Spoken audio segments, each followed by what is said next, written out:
Alors, la masculinité positive est l'une des stratégies que ONU Femmes a démarré, et nous, dans le concept, nous l'appelons le E4She. Cette campagne-là que nous avons lancée pour pouvoir intégrer les hommes. Je voudrais prendre un cas en milieu rural parce que je pense que c'est beaucoup plus ce milieu-là où des fois les sensibilisations sont difficiles.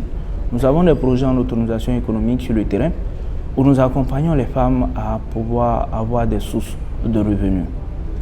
Et donc, pendant ces projets-là, nous avons généralement le retour des femmes ou des maris pour dire « Ok, si ma femme devient financièrement stable, elle va me quitter.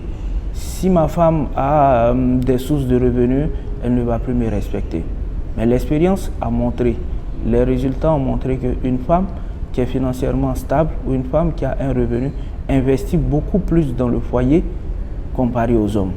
Et donc, on a comparé deux foyers où la femme avait une source de revenus avec un autre où la femme n'avait pas de source de revenus. Et les données ont montré que l'éducation des enfants, ils avaient le meilleur résultat scolaire comparé au couple où la femme n'avait pas de revenus. Et donc, ces expériences-là, sur le terrain, je voudrais prendre le milieu rural parce qu'en milieu urbain, de plus en plus, avec les sensibilisations, avec l'apport de la femme dans les dépenses du ménage, l'homme arrive facilement à comprendre que l'égalité est vraiment quelque chose qui bénéficie à toute l'humanité.